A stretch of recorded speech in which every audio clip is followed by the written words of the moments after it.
Que negócio é esse, Sebrae? Que negócio é esse, Sebrae? Que negócio é esse, Sebrae? Que negócio é esse, Sebrae? Olá, pessoal! Eu sou Camila Campos e começa agora o episódio 44 do podcast Que Negócio é esse, Sebrae? Desta vez, vamos falar sobre os clubes de assinatura, um modelo de negócio que vem conquistando novos adeptos ano após ano. Atualmente, existem vários clubes de assinatura no país em diversos segmentos que funcionam assim. O assinante paga um valor mensal e recebe os produtos no conforto da sua casa. Um mercado criativo e inovador, voltado para consumidores que buscam praticidade, que não têm muito tempo e gostam de ser surpreendidos com novidades. Bora conhecer mais sobre esse segmento? Para contar na prática como é empreender no mercado de assinaturas, convidamos Guilherme Martins, CEO e um dos fundadores da Leiturinha, o maior clube de assinatura em número de assinantes da América Latina. Para quem não sabe, a Leiturinha é uma empresa mineira com sede na cidade de Poços de Caldas, no sul do estado. Guilherme, é uma satisfação tê-lo no podcast Que Negócio é esse, Sebrae? Tenho certeza que a história de sucesso da Leiturinha vai inspirar muitos empreendedores que querem investir em clubes de assinaturas. Seja muito bem-vindo. Muito obrigado pelo convite e vamos fazer uma conversa bacana, entender o que é o clube de assinatura, como funciona, a nossa história, com muito orgulho também de ser uma empresa mineira, com sotaque mineiro, fazendo muita coisa aí, já com 8 anos de estrada também. E para fazer parte do nosso time de especialistas, está com a gente o analista do Sebrae Minas, Júnior Enes, que vai dar muitas dicas e informações para você que quer potencializar o negócio nesse mercado. Bem-vindo, Júnior. Obrigado, Camila. É um prazer enorme estar aqui para a gente falar desse tema que é tão gostoso. Afinal de contas, falar de faturamento, receita recorrente, dinheiro para as empresas é uma delícia. Além de ser uma forma de relacionamento com o cliente que está muito em alta e desejada por uma fatia grande do mercado. Mas nem todos conhecem, então vamos desbravar esse assunto por aqui. O clube de assinatura é hoje um dos modelos de negócios mais inovadores e com grandes expectativas de crescimento. Para você ter uma ideia, no Brasil, esses negócios movimentaram em torno de R$1 bilhão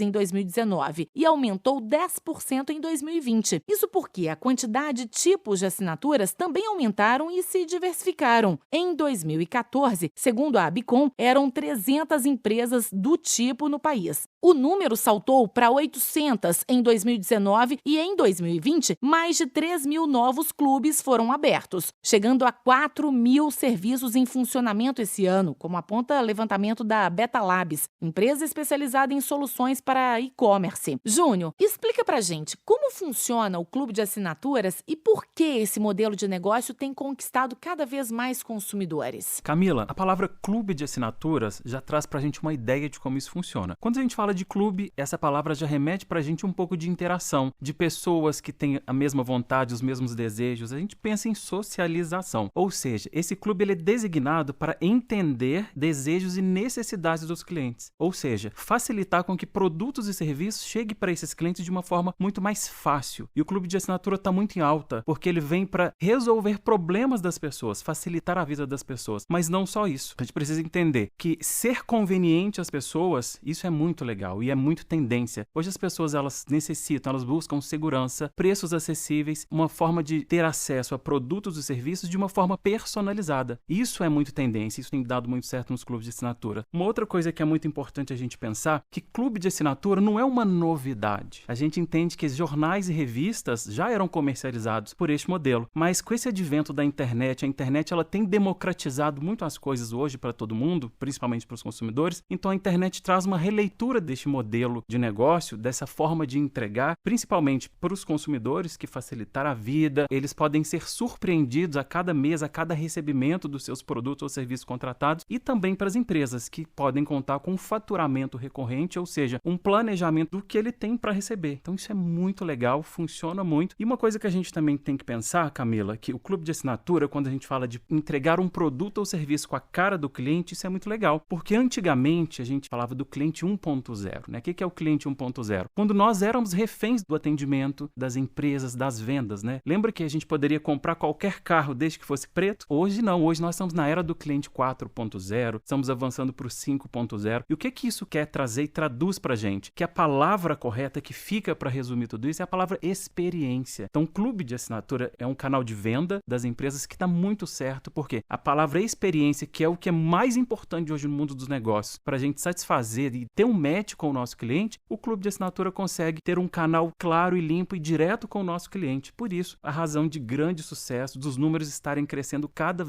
mês, mais e mais. Agora, Guilherme, como começou a história de sucesso da Leiturinha e quando vocês enxergaram o potencial nesse mercado? É uma história bem bacana, vou fazer de uma forma resumida aqui para vocês, mas é bem interessante. Nenhum de nós, né, dos sócios, tínhamos background da área editorial, venda de livro, editora, gráfica, somos engenheiros. A gente tinha acabado de ter filho muito próximo, né? Então, minha filha estava ali com 2 para 3 anos, a filha do meu sócio de 1 para 2, mais ou menos, e a gente conversando, porque ele estava na carreira dele fazendo alguns projetos de software para um cliente e envolvia um clube de assinatura, se eu não me engano era para pets. E aí a gente falou, por que a gente não poderia aproveitar isso? O que a gente poderia fazer para criança? E a conversa veio olhando o modelo de negócio e o momento que a gente estava vivendo. E ali numa conversa super bacana, até foi aqui em casa, comendo uma pizza e tal, a gente começou a discutir sobre isso. E um dia apareceu a ideia sobre livros. Até numa viagem de volta daqui de São Paulo, porque eu moro em São Paulo, ele mora em Poços, veio a ideia do nome, da Leiturinha. A gente começou, né, a pensar muito em cima do quê? O que a gente, como pai e mãe, qual que é o problema que a gente tem hoje? Não era bem um problema, mas tinha um ponto que era muito importante. A gente não sabia escolher os melhores livros para os nossos filhos. Quando você vai numa livraria, você vê um monte de livros, você tem uma diversidade gigante, que é muito legal. A criança ir, interagir, brincar. Só que no final, você não escolhe aquele livro ideal ou tem uma sequência que você vai montando para que seu filho ganhe amor pelo livro, amor pela leitura. E também puxo aqui uma coisa que foi desde o momento zero que a gente fez, que é a questão da experiência. Aí a gente começou a pensar, né, de pais e mães, ou seja, que somos nós, para pais e mães, o que a gente podia fazer. E a ideia realmente era, como a gente pode ajudar nesse processo? E entendemos que grande ponto, né, que a gente tinha que atacar era a curadoria. Então a primeira pessoa que a gente contratou, e está conosco até hoje, é uma curadora. É a pessoa que seleciona os livros. E a gente começou a pensar, o que a criança vai querer receber? Por que ela gostaria do nosso pacote? Um clube de assinatura normalmente chega numa caixa. A gente faz um presente. A gente embrulha aquilo para a criança. A gente desenvolveu uma essência que vai em cada pacotinho, uma essência feita para a leiturinha, para que cada sentido da criança seja acionado. Seja o tato, seja o olfato, seja a aproximação dos pais no momento que ele abre um presente e ganha, né, alguma coisa. Que criança não gosta de abrir um presente? Então eles veem aquilo, os pais chegam perto deles e leem a história. E aí aquilo gera uma experiência que vai se sobrepondo mês após mês e criando aquele amor pela leitura, pela experiência que a gente trouxe. Foi assim que a gente criou a Leiturinha. Ela nasceu em maio de 2014, então estamos indo aí para o nosso 8º ano no ano que vem. E quantas assinaturas a Leiturinha tem e quantos livros vocês em geral vendem? A nossa assinatura, a gente tem hoje 195 mil assinantes da parte recorrente. Nós vendemos em média 3 milhões de livros por ano e obviamente depende do crescimento que a gente tem, aumenta ou diminui. E Guilherme, eu quero te parabenizar porque eu como consultor, quando recebi essa missão de estar aqui pra gente bater esse papo, logo fui visitar a Leiturinha. E quando a gente fala em clube de assinatura, e isso vai ficar como dica para os empreendedores que estão nos ouvindo, quando a gente fala clube de assinatura de livros, hoje está na cabeça do consumidor, daquele que busca esse produto, que ele vai receber uma caixa com livros aí. E eu percebi que o sucesso do seu negócio vem porque isso o empreendedor tem que entender, que não é só uma caixa. Eu percebi que você tem aplicativo, eu vi que você tem vários canais, e eu entendi que o seu negócio resolve isso. Então não é só uma caixa de livro que chega. É importante a gente entender que o cliente ele espera receber uma caixa, mas a cada mês, a cada entrega, ele recebe uma experiência, e isso é uma coisa que fideliza muito, porque ele não sabe o que vem ele pela frente. Então ele já está esperando a próxima caixa da Leiturinha, a próxima entrega, porque ele pode acessar vários produtos e serviços. Você, a empresa, ela sai daquele tradicional. É muito inovadora a questão do clube de assinaturas no Brasil, mas quanto mais a empresa ela se dedica a surpreender o cliente, entregar essa experiência de várias outras formas, isso ser complementado com essas ações igual você fez, e vi várias coisas positivas que com certeza é a assinatura para esse sucesso, esses números que você trouxe aí agora. Esse mercado deve ser mesmo muito atrativo para quem quer empreender. Pelos dados que se citamos há pouco, foram mais de 4 mil novos negócios abertos só em 2020. Com toda a sua experiência de mercado, Guilherme, quais são as vantagens em empreender nesse modelo de negócio comparado a um modelo tradicional? Você tem o ponto mais positivo, é a expectativa positiva de receita, a não necessidade de você estar se reinventando todo mês, né? Então, um e-commerce tradicional, quando faz uma campanha e vende muito, o que ele faz no mês seguinte? Ele já tem que estar pensando em como fazer aquilo se sustentar. Então, a gente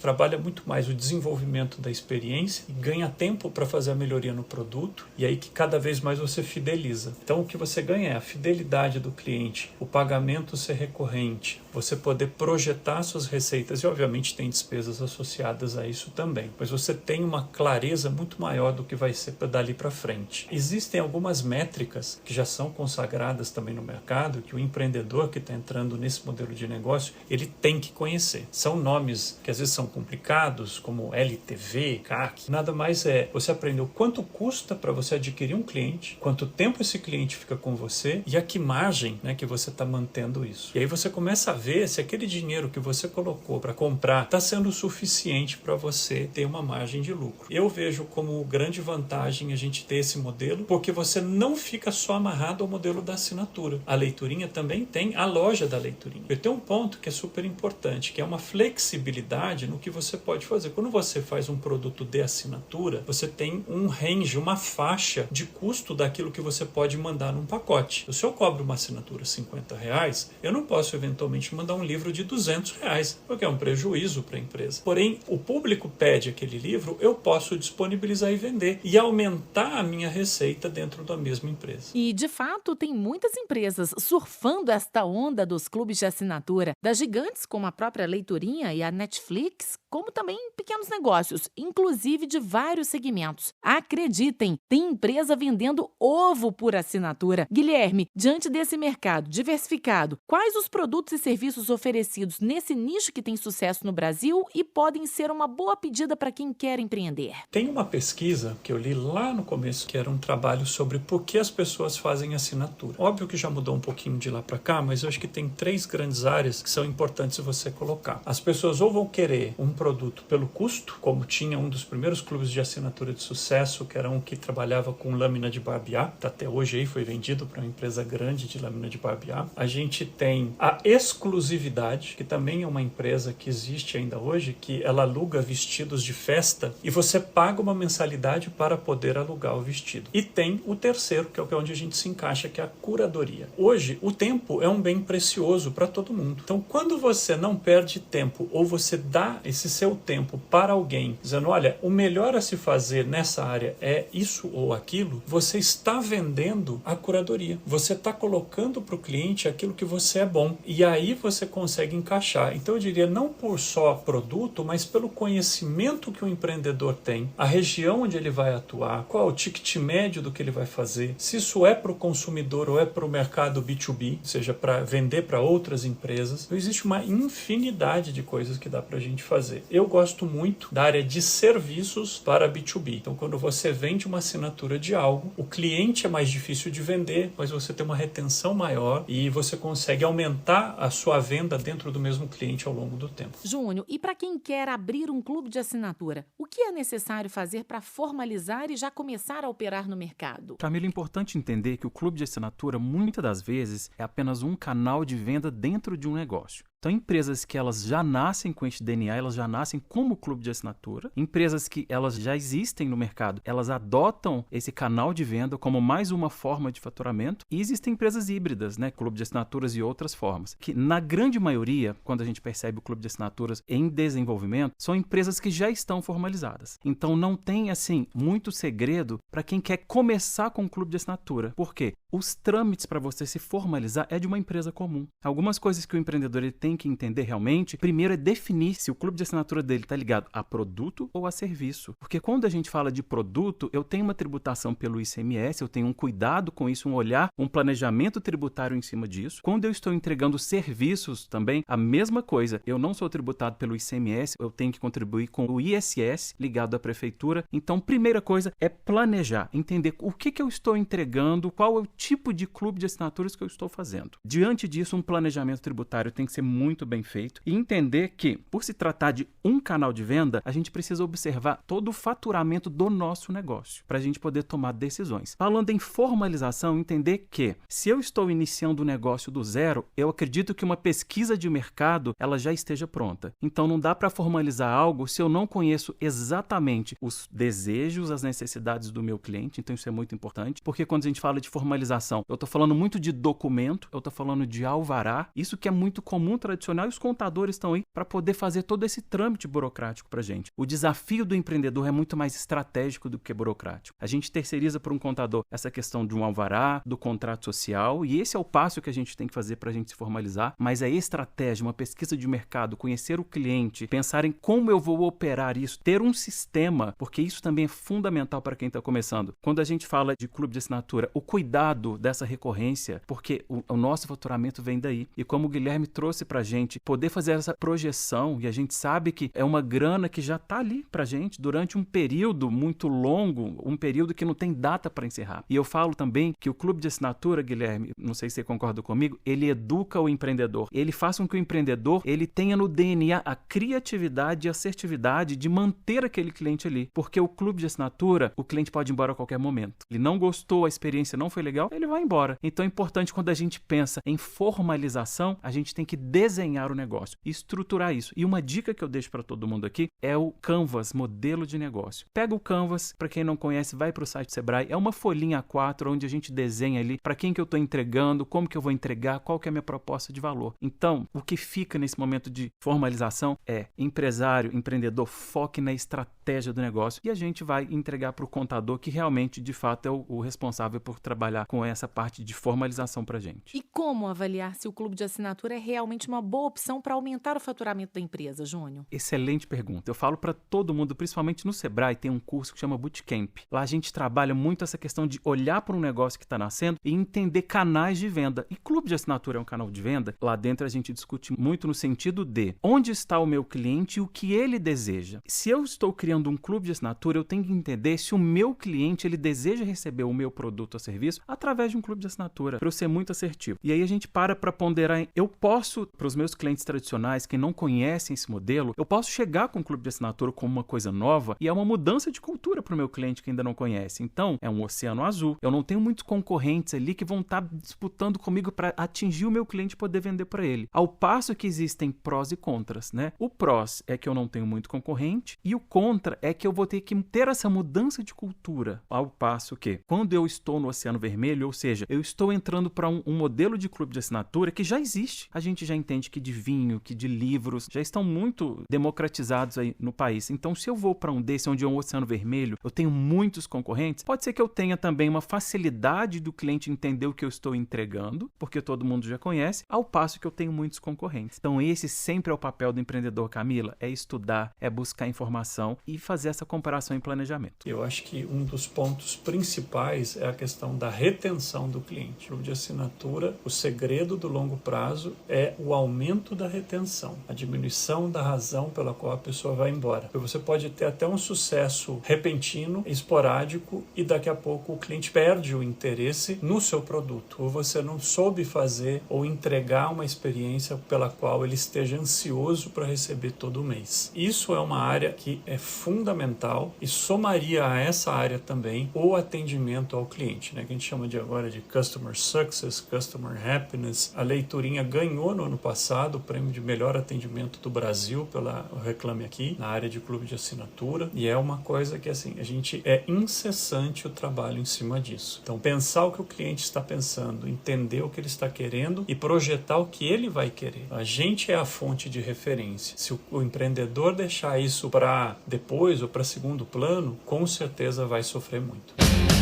Para aprofundar mais nesse mercado e ajudar quem está pensando em migrar ou abrir um negócio nesse segmento, vamos falar agora de planejamento e dinheiro. Para ser um clube de assinatura, é necessário oferecer planos diferenciados. Guilherme, quais estratégias ou critérios os empreendedores devem usar para definir os planos que serão oferecidos? Como a Leiturinha faz isso na prática? Tem uma área só para estudo disso, então acho que são alguns pontos. O primeiro é você definir o seu produto, né, o inicial, comercial. Então a empresa pode ter apenas um produto e algumas variantes. Então, por exemplo, a gente percebeu que as famílias com mais de um filho queriam um produto que tivesse uma vantagem, um certo desconto. A gente criou um pacote que vai 2 livros e nesses 2 livros você pode ser uma família que tem 2 filhos e vai para cada um dos filhos dentro do mesmo pacote, você tem uma certa economia. Você tem o produto padrão, que seria de um livro só, e aí a gente começou também a entender que o ticket médio talvez não atendesse todas as pessoas e buscamos colocar um produto mais barato, onde a gente reduz o custo tanto do envio, ao mesmo livro, obviamente, mas a gente não entrega uma surpresinha que vai junto dos outros kits para que crie o acesso. Então, assim, quando você vai olhar esse planejamento, você tem que pensar um monte de coisas. Quem é seu público? Se eu vou cobrar alguma coisa, por exemplo, por que não vender um plano anual ao invés do semestral? Qual que são os trade-offs, as trocas que a gente tem quando a gente escolhe isso? Você vai ter menos aprovação do cartão de crédito, porque quando você vende algo para 12 meses, você está tomando o limite de um cartão naquele mês, o valor total, e isso pode ser que a pessoa não tenha, né, esse limite disponível, e você pega o menor, você vai conseguir mais transações, porém você vai ter um número maior de renovações ao longo do tempo. Então isso vai trazer para você contas que você tem que fazer, e essa é parte da estratégia que você tem que desenhar. Então a minha sugestão seria você ter um produto básico, que é o que é o mais vendido, e criar algumas derivações para necessidades dos clientes específicos. E já que falou em preços, Guilherme, o que deve ser levado em conta para definir o valor dos preços dos pacotes? E ainda, quando fazer as atualizações dos valores e em que se basear? E como é feita a atualização dos preços dos planos da leiturinha? Um controle que você tem que ter na ponta do lápis, né? Ou seja, o empreendedor é conhecer o custo das mercadorias vendidas, que é o famoso CMV. Então, aquilo é a composição dos custos do seu kit. Você tem que entender da parte de operação, quanto isso vai também custar, e a parte logística que você tem, que além disso você tem o armazenamento e a distribuição. Como que a gente faz esse cálculo? A gente busca primeiro criar as melhores condições de compra dos produtos, né, da parte mais cara, então vamos dizer que são os livros, as surpresas e a logística. Então, para isso existem processos que a gente faz, concorrências entre fornecedores, a gente busca trazer esse preço e ficar o mais controlado possível, e as atualizações a gente se baseia em 2 fatores. Uma é tempo, que a gente tem uma inflação pelo tempo, e efeitos pontuais. A gente teve aí a pandemia, não tivemos aumento durante a pandemia, porém, durante a pandemia, os combustíveis subiram muito, a celulose subiu muito e os fretes subiram. Isso tudo encarece o produto final, o que levou a gente a tomar uma decisão de fazer um ajuste de preço. Então, normalmente a gente avalia isso a cada 1 ano, 1 ano e meio, e a gente já chegou a ficar períodos de 2 anos sem fazer aumento de preço, se a gente consegue se organizar bem. Tem um outro ponto, que é a questão do custo de aquisição. Às vezes o seu custo de aquisição de clientes está em 50, vamos dizer só como um exemplo, ele sobe para 90 e aquilo passa a ser uma realidade. Se você vai ter aquilo como realidade, você vai ter que adaptar seu produto, e talvez você vá ter que vender um pouco menos, mas para que você mantenha seu negócio saudável, você tem que fazer esse ajuste. A gente não pode esquecer que preço é uma matemática, mas não só matemática. Tem empresas que entendem, que fazem o preço ali na ponta do lápis, falam, isso é meu preço, ponto. Não. Hoje, para a gente pensar em preço, né, o quanto nós vamos cobrar do nosso cliente, é a matemática, que é o básico, né? Quando o Guilherme trouxe ali custos de armazenagem, estoque, embalagem, tudo isso é muito importante para compor, mas o segundo momento da precificação é o mercado. E a junção da matemática junto com o mercado, o que o mercado está pagando, eu falo isso diariamente com os empreendedores dentro do Sebrae, que se você faz a sua matemática e o seu preço está em 100 e o mercado está pagando 200, você não vai cobrar 100, você vai ter que aumentar o seu preço. Se você faz a sua matemática e seu preço ficou em 100 e o mercado está pagando 80, você vai ter que ter uma margem menor, mas você vai ter que descer. Isso é o primeiro passo quando a gente pensa em preço. Mas quando a gente pensa nessa junção de matemática e mercado, isso dá um match. Isso é muito correto. Isso é o que faz a coisa funcionar.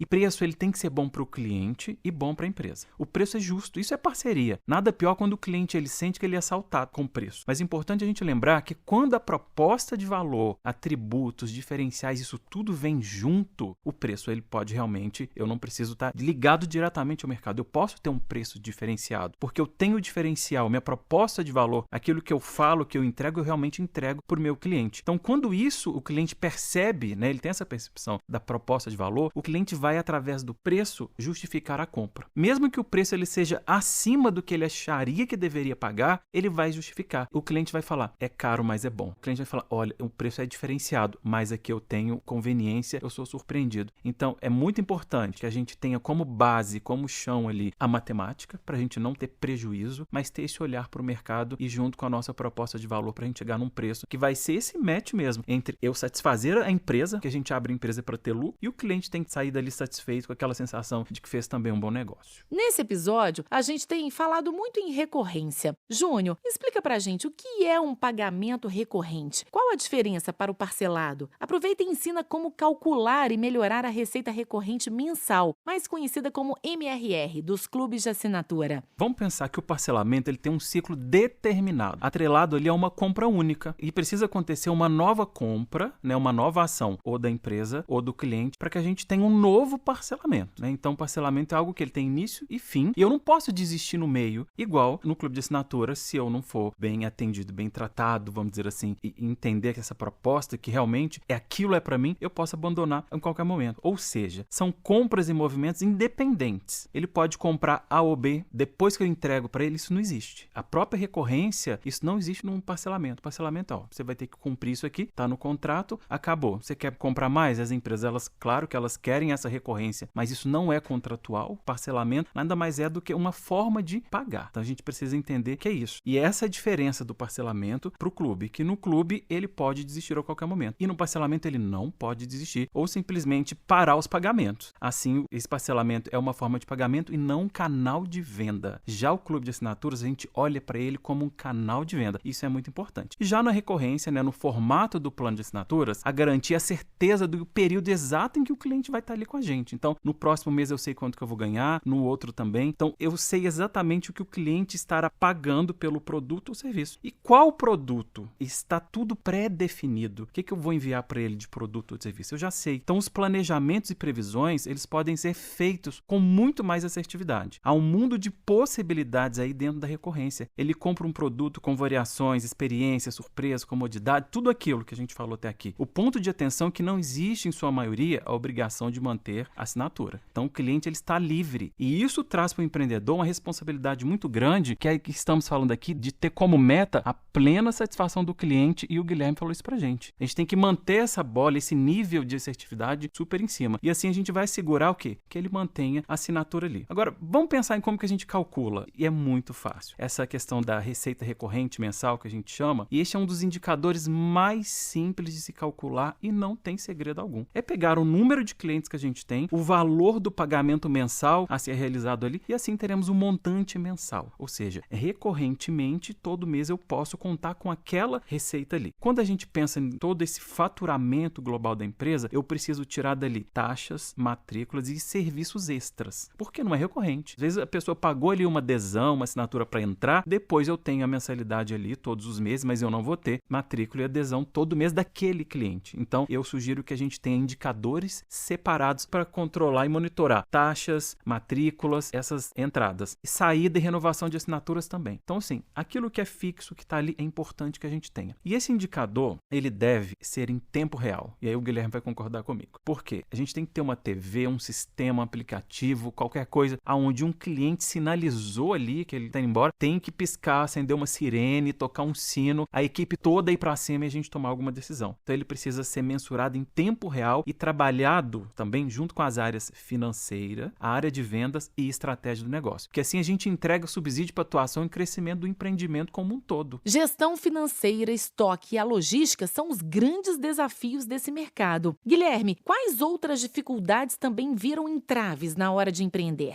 Empreender sempre tem dificuldade, né? O grande desafio realmente é a gente conseguir organizar tudo. Acho que o Júnior falou um ponto que é interessante, né? Na hora do monitoramento e a equipe se juntar, quer dizer o seguinte, como que você faz para que exista uma orquestração entre os trabalhos das pessoas? As equipes financeiras, elas não podem chegar e mandar 100% numa condição comercial, mas elas têm que dar o limite para que outras operem. Então, para mim, eu acho que esse gerenciamento do dia a dia é muito importante. A parte de comunicação com o cliente também é super importante e é difícil. Então, cliente hoje fala com você por N caminhos, tanto que você tem um tema aí super na moda, né, que é o atendimento omnichannel, que são todos os canais. Então você tem que estar preparado para responder muito rápido e canais diferentes. E isso para mim é uma das grandes dificuldades. A gente tem uma equipe muito boa fazendo isso, mas realmente foi um trabalho que levou muito tempo para a gente chegar no nível que a gente tem hoje. Então eu coloco isso como um ponto. Negociações e fornecedores também tem um grande ponto. Na hora que você falou de logística, você não pode depender de apenas um fornecedor. Por exemplo, quando você tem a garantia de mandar um pacote, alguma coisa, experiência para casa do cliente e uma ponta que você não controla falha, qual é o seu plano B? Então isso foi algo que a gente viveu na pele, tanto na hora da entrega, quanto na hora, por exemplo, a gente comprou um livro X e esse livro não chegou, simplesmente não chegou. O que a gente passou a fazer daquele momento? A gente tem que ter o plano B, o plano C, quais são as ações que a gente toma. Então a gente já passou por greve, já passou por um monte de detalhes. Eu acho que isso é importante, você ter esse planejamento para situações de estresse. Estoque e logística, Camila, realmente são grandes desafios, sabe? Eu acredito que são aspectos, vamos chamar de aspectos, a serem monitorados diariamente, com alguns objetivos. Sempre achar fornecedores com menores preços, ou seja, baixar o custo com qualidade, manter a qualidade igual ou maior. Quando a gente pensa em negócio, em lucro, em lucratividade, em resultado legal, eu sempre estou ali monitorando o meu custo, algo que eu posso, às vezes, achar um fornecedor que vai entregar em menos tempo, né, que vai conseguir fazer. Hoje eu entrego com 48, achei uma que faz com 24, mas cai a qualidade, não vale a pena. O segredo está em analisar, estudar, procurar e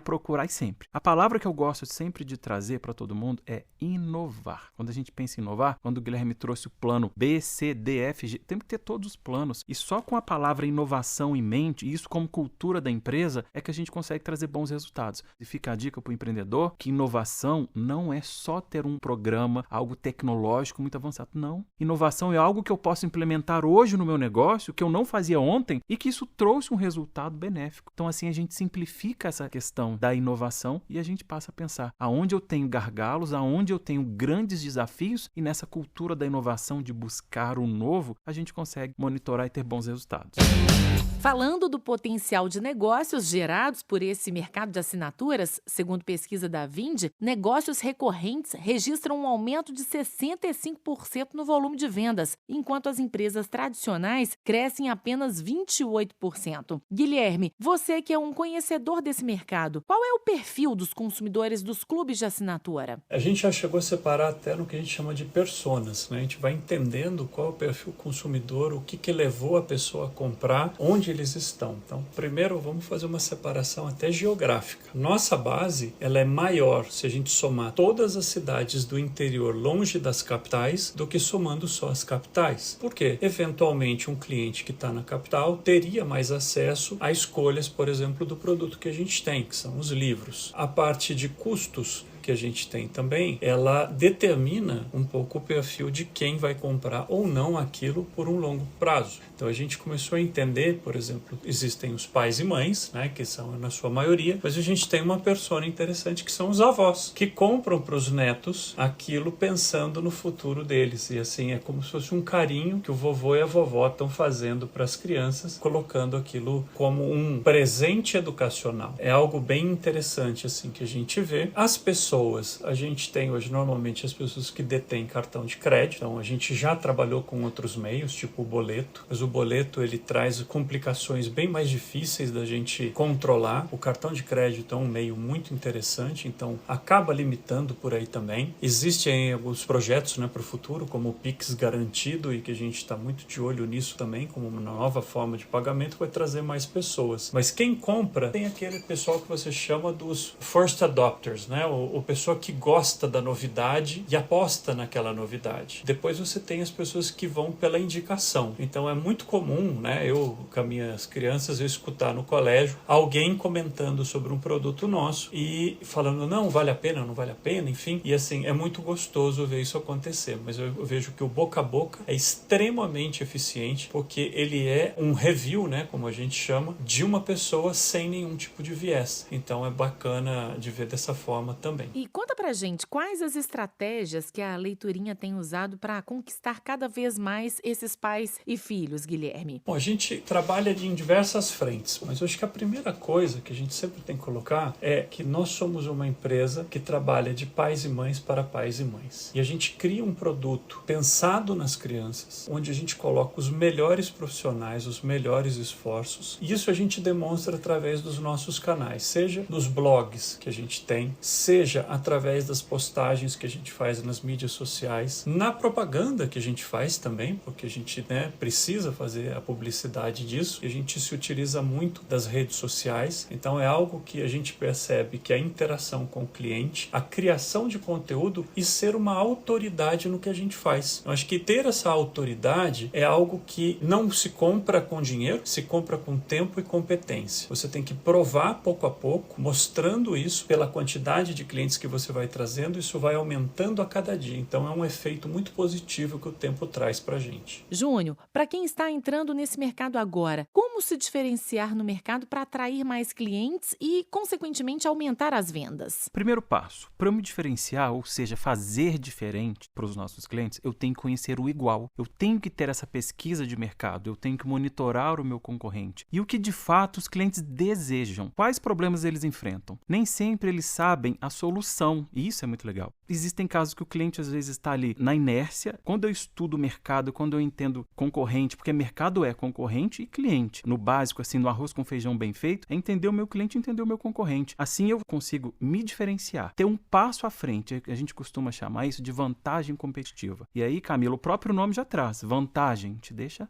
à frente. Se te deixa à frente do seu concorrente, você se torna mais competitivo. Se você está mais competitivo, automaticamente a sua performance é muito melhor. Assim eu consigo me diferenciar do mercado e oferecer coisas que o meu concorrente não está oferecendo. Então, de novo, é aquele match. E quando eu falo de match o tempo inteiro, Camila, eu estou falando de relacionamento. Então, quando eu falo de dar certo, da gente surpreender o cliente, do negócio funcionar assim, numa performance muito boa, é um relacionamento. E a palavra que fica nesse momento aqui é o marketing de relacionamento. Eu tenho que casar com o meu cliente mesmo, eu tenho que entender que não for uma coisa legal, se não for um relacionamento bacana, ele também vai te largar. Então, conhecer ele, todas essas necessidades. E uma outra coisa importante, é impossível se dar bem fora do mundo digital. Hoje não tem como, isso é impossível. Mesmo sendo algo que não é muito novo essa questão de assinatura, mas com apelo a vários mercados que antes nem eram fomentados pela assinatura, o novo formato e com toda essa atualização está atrelado ao marketing digital. Então, é importantíssimo que a gente esteja lá. Mas pensemos também em um marketing tradicional, um outdoor, por exemplo. Não temos controle de quantas pessoas viram aquela mídia. Já no marketing digital, com essa possibilidade de alcançar exatamente as pessoas interessadas no meu negócio ou na assinatura que eu ofereço, é como se fosse uma oferta certa para a pessoa certa no momento certinho, pelo preço certo. Isso é muito legal. Eu concordo bastante com o Júnior. Eu acho que o marketing digital também a gente tem que evitar achar que é somente vender. Você tem que expor o seu produto, explicar o produto, falar com a sua audiência para que você conquiste esse pessoal. O marketing digital ele trabalha muito com o conceito de funil, mas você não pode deixar de falar com todo mundo, porque eventualmente alguém que não compra é alguém que comunica ou faz o boca a boca para você também. E o Guilherme trouxe essa pegada do conteúdo, é muito importante, porque o conteúdo ele traz autoridade. Se eu sou autoridade, se eu sou referência, o cliente para prestar atenção em mim nas redes sociais, no marketing digital, e automaticamente eu consigo converter isso em vendas, né? Aí a gente vai usar o funil, nós vamos atrair, vamos fazer isso tudo. Mas aqui eu também gosto de deixar uma dica básica, que é pensar como que eu sou útil para a vida do meu cliente. Também ser uma cultura dentro do meu negócio. Eu sou útil para o meu cliente? Sim. Se eu sou útil, é um outro casamento que dá muito certo para a gente. E a dica que fica também é relacionar com o cliente. Quando eu falo relacionar, fica muito simples, é muito lógico, mas não. É mais relacionar e menos vender. Eu falo, gente, para de vender e relaciona. Sabe por quê? Quando você para de querer vender, empurrar produto ali no cliente a todo momento, e você passa a relacionar com ele, ser útil para a vida dele, você pode ter certeza que as suas vendas, elas vão subir e você vai ter mais resultado do que de fato se você ficasse tentando vender produto o tempo inteiro. Então, vamos abusar dos vínculos emocionais, que é importante, né? Quando a gente olha para a leiturinha, a gente fala de vovô, fala de vovó, fala de sonhos, fala de uma criança inteligente, de uma criança que está indo para o mundo da cultura, de um hábito da leitura. Que pai que não quer um filho que tenha esse tipo de comportamento? Que avô que não vai querer fomentar isso? Então, esses vínculos emocionais, não só na leiturinha, mas uma grande estratégia que a gente tem para a gente ter resultado nos negócios é realmente gerar vínculo emocional com os nossos clientes. E uma outra coisinha que eu gosto de falar sempre, os demais benefícios assim, de estar lá é a indicação boca a boca digital. Ele está mais vivo do que nunca quando as pessoas vão no Google, colocam uma estrelinha e falam alguma coisa. Eu vou no Google, coloco 5 estrelas e falo alguma coisa. Eu encaminho, eu marco, eu salvo o post, eu encaminho para alguém lá dentro do Instagram. Gente, o marketing digital, ele é boca a boca o tempo inteiro. E a gente chama isso também de prova social, que quando as próprias pessoas estão recomendando, elas estão falando, elas estão indicando, é a nossa propaganda, é a nossa publicidade que está aí naturalmente acontecendo.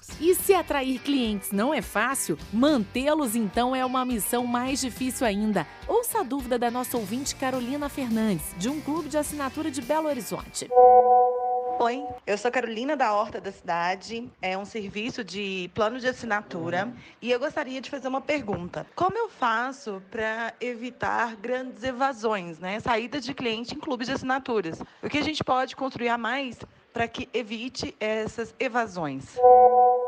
Vamos lá, Carol. O primeiro passo que temos que analisar é se a proposta de valor, aquilo que você oferece, aquilo que é a essência do seu negócio. Você vende saúde, você vende bem-estar, qual que é a sua proposta? Temos que entender se aquilo que você oferece de extrema importância para o seu cliente estão sendo entregues em uma linguagem clara. Importante, fazer uma análise de preço. Lembra que eu falei preço matemática, preço mercado, para a gente verificar se está de acordo com a expectativa do nosso cliente. Pode ser que aí também tenha alguma coisa que a gente pode nascer ali um insight para a gente reavaliar e cercar o cliente de evadir do nosso clube. Uma outra estratégia muito importante é que a cada recebimento dos produtos, o cliente dele tem que ter um espaço para manifestar a sua opinião, a sua satisfação. Assim, nós vamos sempre estar ajustando as velas do nosso barco, ali do nosso negócio, de acordo com o vento, garantindo então uma ótima relação com o nosso cliente. A pegada principal que estimula esse mercado é a surpresa. Então lembre que podemos também chamar de experiência. Então lembra que a gente falou de experiência aqui o tempo inteiro. Então a caixa é uma experiência, a embalagem é uma experiência, a rapidez, a forma como tudo acontece. Então se atente para cada detalhe. Você tem que monitorar tudo. E ele nunca sabe o que vem pela frente. Então a cada entrega a gente precisa superar a expectativa desse cliente. Pode ser com um brinde, com parceria, um cupom de desconto que você fechou uma parceria com algo correlacionado ao seu negócio. Então ele já vai ficar o quê? Ansioso esperando o próximo pacote e assim nós vamos reduzir essa taxa de evasão. Eu acrescentaria aqui o monitoramento da qualidade dos seus materiais, porque você está trabalhando com produtos frescos, então evasão de grande parte de clientes pode acontecer se você, por exemplo, teve um problema de qualidade num lote e você chegar isso até a casa das pessoas causa uma frustração muito grande. O Júnior falou um ponto também que a gente monitora mensalmente, que é o NPS. É uma medida de satisfação dos clientes que você consegue implementar simples, coloca isso, tem N formulários para fazer e você pode monitorar isso por produto, por região, por lote, por um monte de coisa. Você identifica de antemão quem são os potenciais que você teria de perder. Porque se você teve um produto de uma péssima qualidade para uma região, porque algum transportador, alguma coisa não entregou no prazo, você sabe que aquilo vai ser o seu grupo que está com ameaça de sair. Então eu colocaria essas duas coisas, o monitoramento, saber trabalhar os lotes do que você manda e o monitoramento da qualidade do produto. Além desse monitoramento, Guilherme, conta pra gente se você se lembra de uma situação, por exemplo, de quando a leiturinha percebeu que o cliente estava querendo sair, mas você conseguiu mantê-lo contigo. Hoje o maior motivo é o financeiro, a dificuldade financeira. Então, como que você consegue reter pessoas assim? A gente trabalha muito pela questão da idade que ela já tem com a gente, um plano especial de desconto, alguma condição de postergar ou pausar aquela assinatura por um período. São funções que a gente, na conversa, consegue fazer com que o cliente se sinta atendido, compreendido e ele dê uma chance de permanecer com o serviço. A gente já teve também casos que a gente gente não pegava antes, por exemplo. O armazenamento de um livro ficou num ponto onde algumas unidades elas mofaram e a gente não percebeu. Quando a gente manda e chega um livro mofado na casa da cliente, né, do cliente, é péssimo. E aí o que a gente fez? A gente refez os kits, a gente fez uma carta de desculpa, a gente montou um processo para identificação disso que mostra que aquele cliente não só foi atendido, mas ajudou a evitar um problema futuro. Então, quando a gente coloca o cliente no meio como sendo parte da solução e a gente individualiza a solução, isso é muito legal, se sente muito bem e ajuda a reter. E você já sabe, né? Se tem uma dúvida como a Carolina Fernandes, envia pra gente pelo Instagram do Sebrae. Sua pergunta pode ser respondida pelo nosso time de especialistas em um dos episódios do Que Negócio é Esse, Sebrae? E se 2020 foi bom, 2021 pode ser melhor ainda. Ainda segundo os dados da Beta Labs, entre janeiro e março de 2021, o crescimento de clubes de assinatura foi de 15% se comparado ao último trimestre de 2020. Ou seja, 350 novos negócios surgiram no mercado apenas no início desse ano. É importante destacar que o número de assinantes também deu um salto de 32% em relação ao período analisado. Ou seja, o mercado de assinatura é resiliente, mesmo no período de pandemia. No caso da leiturinha, Guilherme, como foi a pandemia para os negócios e quais as expectativas daqui para frente? A pandemia foi um momento de susto, como todo mundo foi pego de surpresa. Entendemos que a gente tinha que colocar as pessoas em casa, fizemos um plano muito rápido para isso e as vendas elas simplesmente pararam, assim, de um dia para o outro elas pararam, né? Naquele 13 de março de 2020, eu me lembro muito bem, as vendas diminuíram e a gente começou a traçar alguns planos, entender o que estava acontecendo, mas realmente foi um momento onde as pessoas se retraíram para entender o que iria acontecer. Para nós, foi um momento de crescimento, porque como as pessoas tinham menos ainda acesso a livros, a uma experiência positiva, e a gente entrega com conveniência na casa das pessoas de uma forma segura, as vendas subiram logo em abril. E aí depois a gente manteve esse ritmo de vendas forte durante até o final do ano, onde se normalizou. Aí a gente já começou a ver a abertura de alguns segmentos e as vendas voltaram ao normal. Mas a gente está hoje num momento muito legal porque houve um aprendizado muito legal para dentro da empresa de como a gente funcionar. Trabalhamos em turnos, temos pessoas hoje do atendimento em casa. Foi uma mudança bem interessante. Para o cliente, nada mudou. A gente inclusive melhorou alguns serviços porque a base passou a ficar mais exigente. Pessoas que não assinavam ou não acessavam o e-commerce passaram a fazer isso de forma obrigatória. Quantas pessoas que tinham recusa ou não falaram, não compro pela internet porque eu tenho medo, porque eu acho que é inseguro, passaram a comprar. Então é uma nova camada de pessoas que entrou e que a gente tem que saber falar com elas de uma forma diferente com quem já comprava. Então foi um período de aprendizagem, mas para nós, como negócio, foi positivo. Como explicamos, planejamento e uma boa estratégia são fundamentais para quem quer apostar nesse mercado de clubes de assinatura. Por isso, lembre-se sempre de avaliar o cenário econômico, seus concorrentes, o perfil do seu cliente, os canais de venda, além de ficar de olho no seu atendimento. Fazendo isso, tenho certeza que seu negócio vai sair na frente e ser mais competitivo. E chegou aquele momento dos nossos convidados darem aquele conselho especial. Guilherme, como montar uma estratégia de sucesso e se manter relevante no mercado? Primeira coisa, estudar muito bem o que você quer fazer. Então, a estratégia para ela ser relevante, ela precisa ser fundamentada em dados. E hoje existem muitas fontes para você pesquisar. Eu colocaria para você como uma dica, quanto maior o mercado potencial que você tiver, maior é a chance do seu negócio dar certo. Obviamente, isso não exclui negócios de nicho, que também são bacanas. A gente tem que olhar para se manter relevante,